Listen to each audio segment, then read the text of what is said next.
Universidad Uniminuto de Dios. Mi ID es 780651. La materia se llama Sistemas de Información con NRS 1290. En este momento vamos a realizar una actualización, una verificación de las leyes de los sistemas de información y asimismo las amenazas o los delitos cibernéticos que se encuentran. Entonces, la primera ley que vamos a revisar hoy es la ley 1276 del 2008, por medio de la cual se aprueban las reglas de procesamiento de prueba y los elementos de los crímenes de la Corte Penal Internacional, o más conocida como la ley de habeas data. Entonces, decimos que el término de habeas significa existir, tomar, traer, y data significan datos. Está vinculada con el habeas corpus, que significa tener tu cuerpo ante el juez, así que el habeas data expresa que tengas los datos o bien reserva guardada de tus datos. Entonces, pues históricamente fue la despersonalización de los negocios mercantiles derivada de la constitución de los grandes urbes como Nueva York o Londres, lo que comprobó la necesidad de que fueran los comerciantes quienes, especialmente luego de la crisis de 1929, comenzaran a compartir sus listas de clientes y las referencias que el respecto, bueno, y las referenciaciones de los respectos que habían quedado consolidadas con el respecto a cumplimiento y incumplimiento de las respectivas obligaciones. Igualmente, el habeas data se erige en la actualidad como instrumento de tutela cautelar de la libertad informática, instrumento asociado en ocasiones a la legislación específica sobre el banco de datos. En América Latina destaca una tendencia peculiar en orden a erigir el habeas data en un instrumento que garantiza la incomportabilidad de la constitución estatal.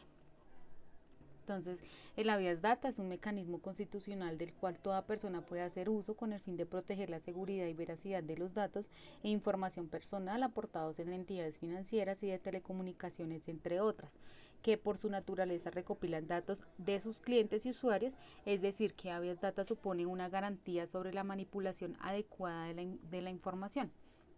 La protección de los derechos de habeas data se encierra por parte del derecho de las personas a rectificar, analizar y modificar la información de que ellas se dispongan, y por otro, genera la obligación de las entidades de mantener actualizados los archivos que sobre sus actividades de desarrollo. Las personas o entidades que recogen, procesan y transmiten datos tienen, por tanto, el deber de conservar y custodiar debidamente el dato de bancos o archivos como lo tienen como una condición necesaria para que goce y la eficacia del derecho de habeas data. El derecho de habeas data cumple con entonces la función de proteger toda la persona contra el peligro del abuso de la información, de manera que se garantice a todo el derecho de la autodeterminación informática, según lo dice la Corte Constitucional. Entonces, pues en este caso, pues aquí van a ocurrir que tanto como la persona que custodia como la persona custodiada de sus datos tienen obligaciones. La persona que custodia los datos tiene la obligación de mantener la información informada, pues la información guardada y registrada, y la persona que es a la que le custodian los datos tiene la obligación de mantener todos sus datos como tal actualizados. También vamos a hablar de lo que es la norma ISO 27001, que es la norma principal de todas las series, ya que incluye todos los requisitos del sistema de gestión de seguridad de la información en las organizaciones. Entonces, esta norma es una norma internacional que permite el aseguramiento, la confidencialidad e integridad de los datos y de la información, así como los sistemas que la procedan.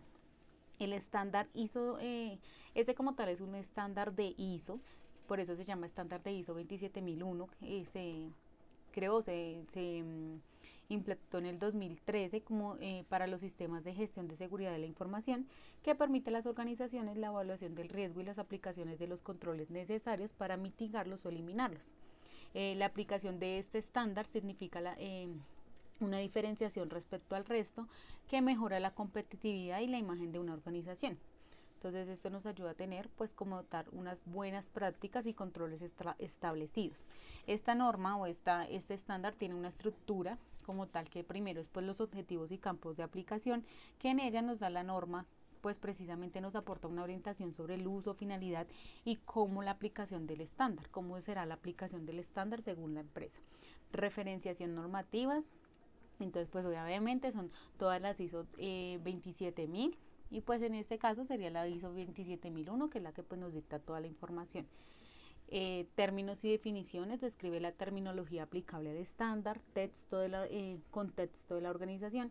Entonces allí es donde nos va a dar en primer requisito de la norma lo que recoge indicadores sobre el conocimiento de las organizaciones y su contexto, la comprensión de las necesidades, las expectativas de las partes interesadas y la determinación del alcance del sistema de gestión de seguridad de información. También tiene como quinto ítem un liderazgo, que ese apartado descarta la necesidad de que todos los empleados de la organización han de contribuir al establecimiento de la norma. Por ello, la alta detención ha demostrado su liderazgo y su compromiso a elaborar una política de seguridad que conozca toda la información. Entonces esto quiere decir que toda organización tiene que tener su política de seguridad del sistema de gestión de seguridad de información. Tiene una planificación, que es cómo planifican todo el sistema como tal, como se proponen, como tienen una importancia en la determinación de los riesgos y la de las oportunidades, y asimismo cómo establecen sus objetivos de seguridad de información y el método de lograrlos. Tiene un soporte que en esta causal pues la norma señala que para el buen funcionamiento del sistema de gestión de seguridad de información, más llamado como CGCI, la organización debe contar con los recursos, las competencias, conciencia, comunicación e información documentada perteneciente en cada caso. Entonces, tiene una orientación que para cumplir con este requisito es parte de la norma, indica que debe planificar, implementar y controlar los procesos de organización. Hacer una valoración de los riesgos del sistema de información y un tratamiento para ellos mismos. Tiene también una evaluación de desempeño que pues en este caso nos va a determinar y a llevar a cabo un seguimiento, la medición, el análisis, la evaluación, la auditoría interna y la revisión de la dirección del sistema de gestión de información. Y por último pues tiene una mejora que pues esta, como digo, es el último ítem en la sección 10ª, pero va a encontrar obligaciones que tendrá toda organización cuando encuentre alguna no conformidad y la importancia de llevar siempre un mejoramiento continuo, la convivencia, la educación y la eficacia del sistema de gestión de información. Entonces, como vemos, pues esto siempre se lleva por un ciclo, PHBA, que es planear, hacer, verificar y actuar. Siempre va más que todo ligado como tal a este tipo de ciclo. Listo, entonces vamos a continuar, como les indiqué, con lo que son los delitos o los acosos cibernéticos.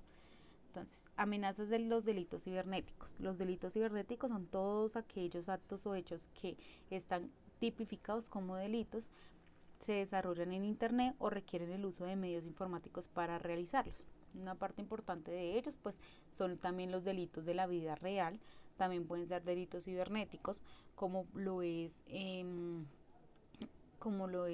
hurto que utilizan, pero para este caso pues van a utilizar obviamente haciendo el uso del internet o de algún software o algún hardware para ello.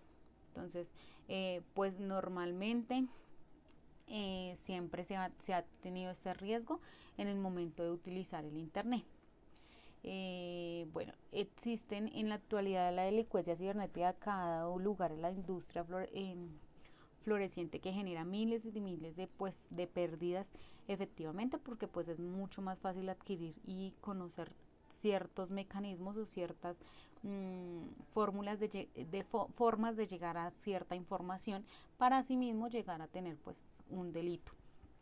Entonces algunos delitos cibernéticos que más se suceden a diario están relacionadas con las injurias y las calumnias, el acoso, la pornografía infantil, los derechos de propiedad intelectual y industrial, el fraude y bueno, y de ahí para allá pues desprenden muchos más.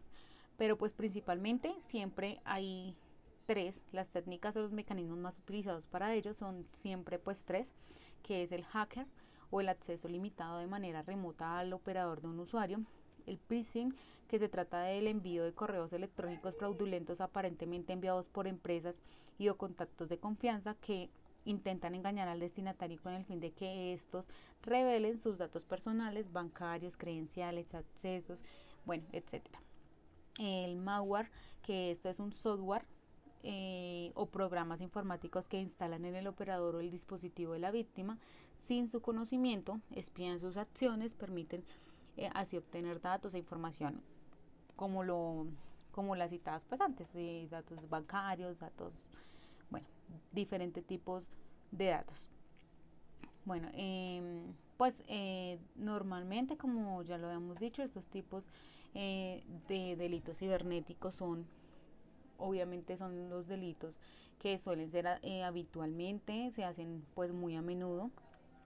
Entonces el uso de algún tipo de programa malicioso pues puede registrar la actividad de la víctima, aprovechar los fallos de seguridad del navegador y pues asimismo acudir y eliminar o extraer toda la información que requieran después de uno mismo. Entonces pues estos delitos son también delitos que se pueden en este caso denunciar. Hay páginas efectivamente que en las cuales tú puedes denunciar delitos